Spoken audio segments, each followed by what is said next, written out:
and some say that Japan will start the release of the contaminated water into the sea as early as in August. Many has expressed opposition. Does China has further comment on this? On the IAEA report, the Foreign Ministry, the National Nuclear Institution and the National Nuclear Security Bureau have already elaborated on our serious position. Our position is science-based and fact-based.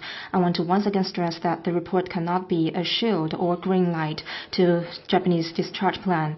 First, the report cannot justify that the plan is reasonable. The Japanese side unilaterally decided to discharge the contaminated water into the ocean, and by nature is to minimize its own costs and risks, and make the whole world take the risk and responsibility. And secondly, the report cannot justify that the plan is legal. The Japanese side discharged contaminated water into the Pacific Ocean, violating the UN Maritime Law Convention and London Convention on discharge of waste. The Japanese side said it abides by the international law and the rules, so it needs to give an explanation to the international community. The report cannot justify that the plan is secure. The Japanese side cannot have a third party to ensure the reliability and effectiveness of the sanitation equipment, and no one can prove that the data are true and fact-based, and cannot proof that the radionuclides will not have long-term effect on people's health and food safety. Fourth, the report cannot justify that the plan is effective. The Tokyo Electricity Power Company have for many times changed and hide the relevant data. The facts are proof that the report have not eased people's upset all around the world. According to the Japanese poll lately, over 40% of Japanese public oppose the plan, and according to another joint poll, over 80% of South Korean people do not support the plan, and many other countries, the experts, also spoke out to oppose. The public in China also expressed their severe concern. The plan concerns the major international public interest, and we cannot make mistakes and stay obscure on that. The Chinese side urged the Japanese side to respect science, respect facts, and do not attempt to use the report as a shield for its plan, and to abide by the international moral responsibilities and the obligations, and stop the plan and use a responsible way to dispose the water. Next question.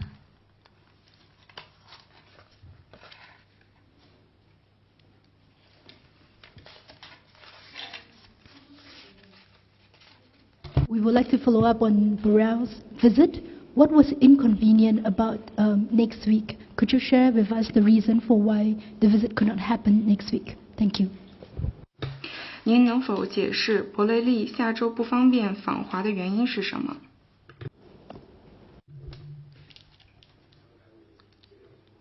Just now, I've told you our Chinese side position. We would love to keep smooth communication on relevant arrangements with the EU side. Next question.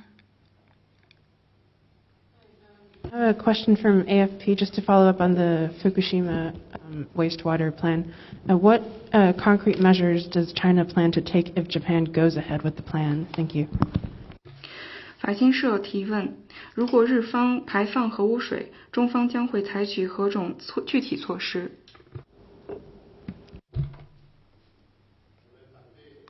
We oppose the Japanese side to arbitrarily promote the plan, and our position is very clear and consistent.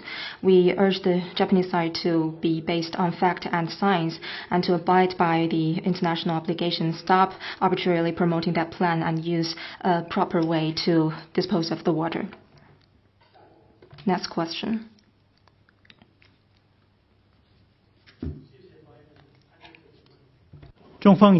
Yonhap News Agency, China has announced that ROK and Chinese diplomats held consultations in Beijing on July the 4th and agreed to strengthen high-level exchanges.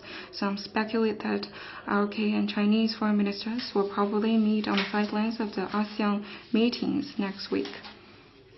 What is China's comment? On 4th of July, Vice Foreign Minister Sun Weidong had a meeting with a senior official, Cui Yongshan, from South Korea, and the Chinese side has released relevant information. You can refer to that. And we agree that we need to jointly promote our bilateral relations and to overcome the current difficulties. And on the bilateral meeting, I have no more information to offer you. 下一个问题。 Next question.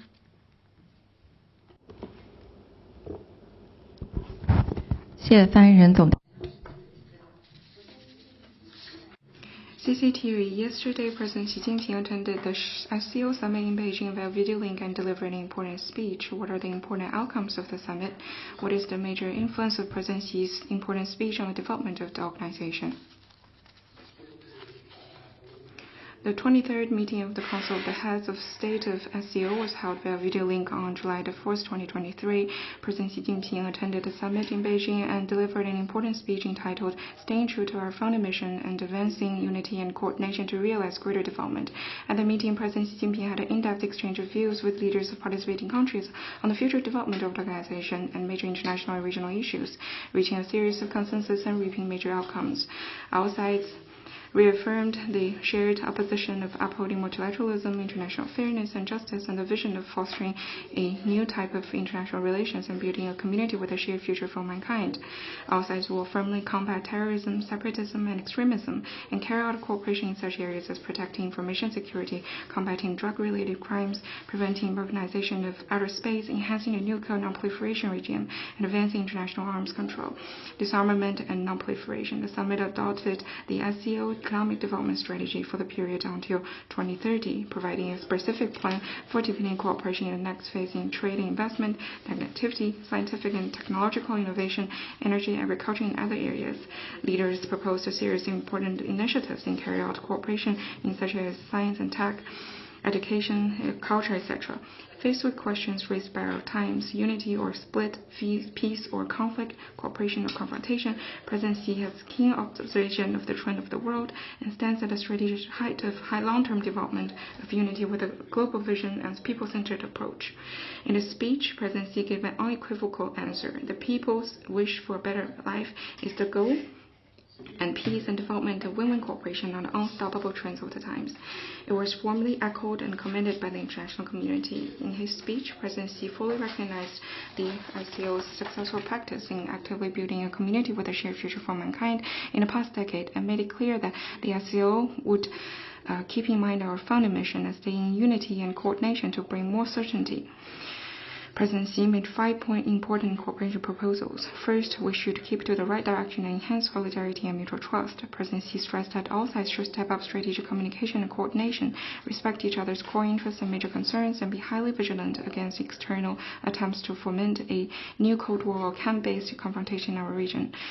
Second, we should maintain regional peace and safeguard common security. President Xi called on all sides to implement the Global Security Initiative, upgrade SCO security cooperation, move faster to strengthen the mechanisms for our law enforcement and security cooperation, expand cooperation in non-traditional security fields, and forge a solid security shield in the region.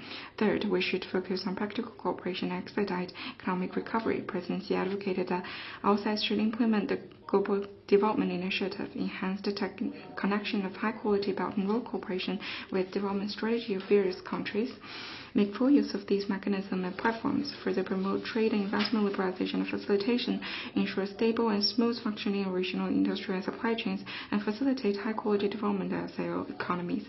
Fourth, we should strengthen exchanges and mutual learning and foster closer bonds between peoples. We welcome all sides to work together to implement the GSI and announce that in the coming 3 years, China will provide SCO member states with 1,000 international Chinese language teacher scholarships, over 3,000 Chinese bridge summer camp opportunities, and invite 100 young scientists to China for scientific research exchanges. Fifth, China will practice multilateralism and improve global governance. President Xi suggests that all sides should advocate the common values of humanity, uphold the UN's international system and international order based on international law, and make global governance more just and equitable. President Xi's important speech attracted great attention. Participating parties agreed to practice the founding mission of the organization, explore cooperation potential, expand and deepen cooperation, and deliver more benefits to the people. We believe that SCO member states will follow the trend of the times, work together to forge ahead, and strive to realize people's aspiration for a better life, and jointly inject stronger impetus for safeguarding world peace and stability. Next question.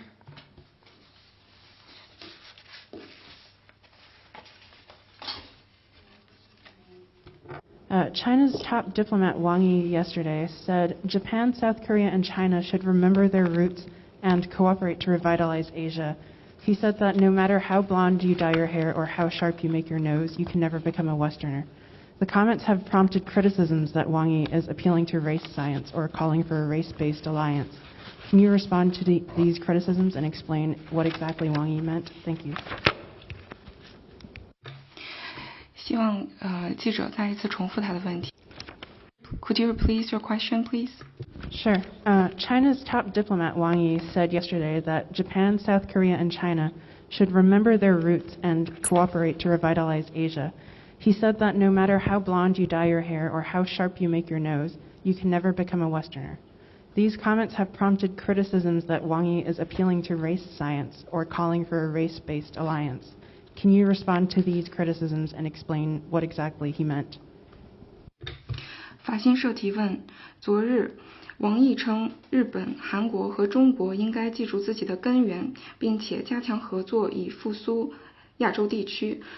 王毅还说，不管你的头发染得多黄，鼻子变得多高，都不能变成西方人。他的这一表态引起了相关批评，有人称这是基于种族的同盟关系。您对此有何评价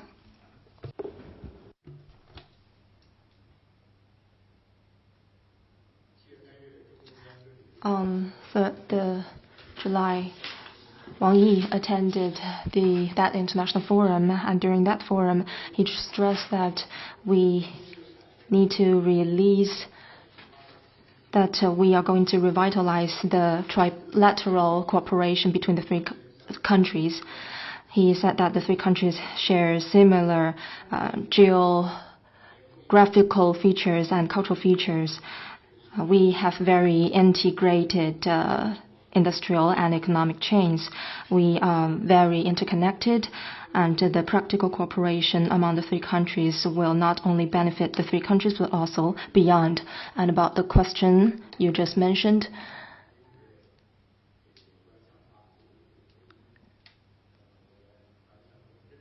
we want to say that we totally disagree with it.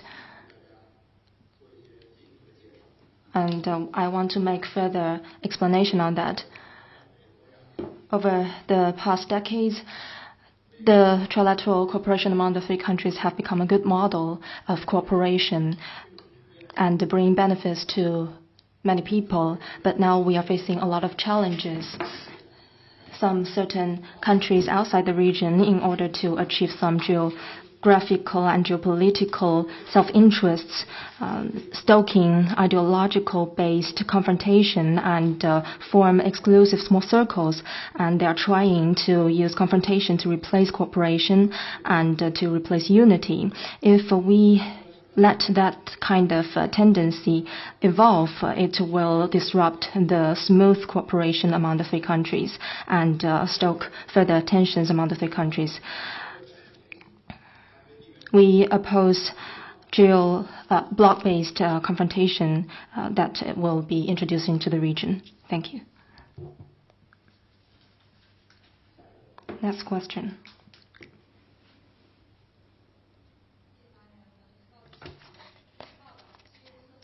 It is reported that The first group of Honduran students have left Taiwan and arrived in the Chinese mainland on July the 4th for their new phase of study. What's your comment?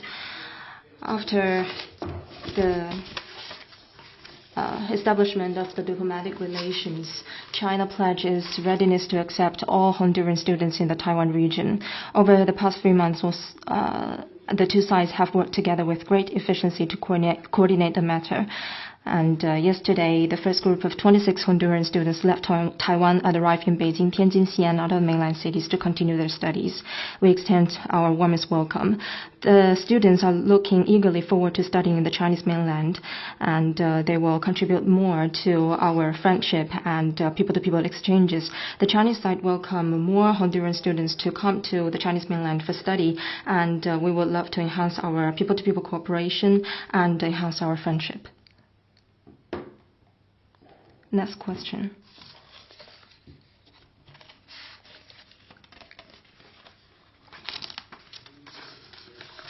It is reported that recently the U.S. State Department released a after-action reviews report on its withdrawal from Afghanistan to make reflections on the insufficient preparation of the emergency plan for the withdrawal. Do you have any comment on that?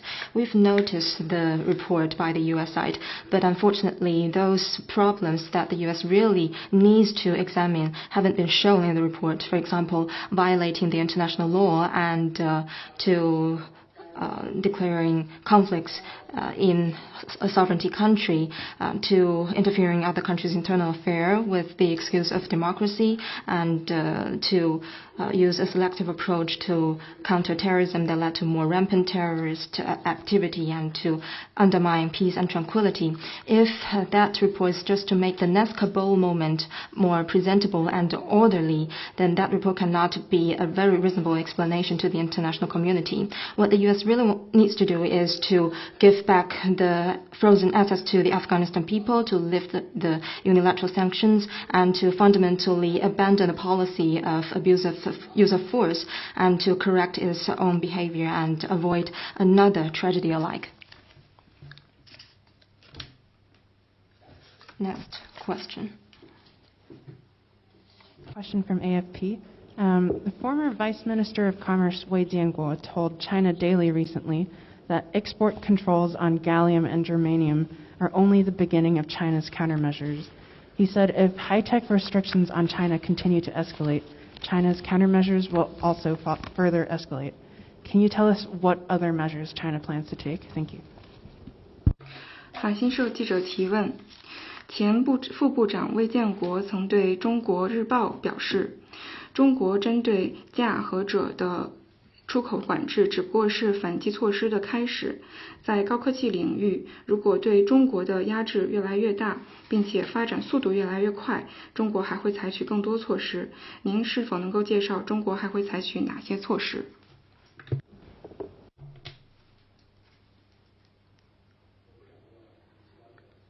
I do not have more information about what you just mentioned. I want to say that the Chinese Ministry of Commerce yesterday released a relevant announcement on the export control of these two metals, and yesterday my colleague also made a reply, and you can refer to that. I want to once again say that the two metals are apparently for both civil and military purposes, that export control is a common international practice. The Chinese government, in accordance with law, impose that kind of control just to make sure that it will be used legally and it does not target any country. Next question. Any more questions?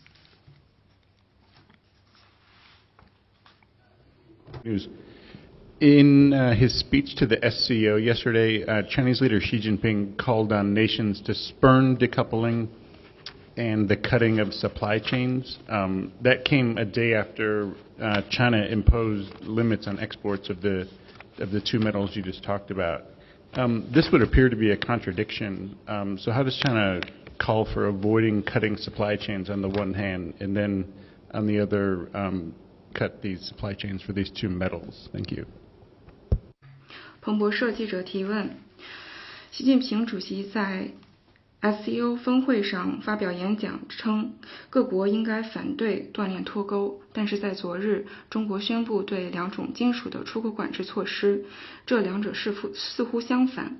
为什么中国一方面反对脱钩断链，另一方面却对两种金属施加出口管制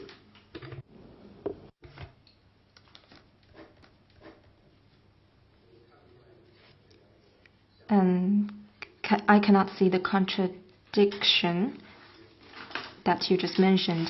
I don't think they are contradictory.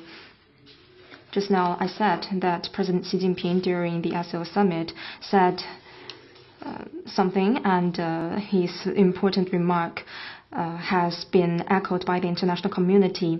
And I want to say once again that as a responsible major country, China always promote and protect the true multilateralism, always protect the global industrial and supply chain to make it secure and stable. And we always carry out equitable, reasonable, and non-discriminatory export control, and we reject some certain countries to use the export control to blatantly suppress other countries. And our measures are totally reasonable and lawful. Next question. Any more questions? If no, let's call it a day. Thank you.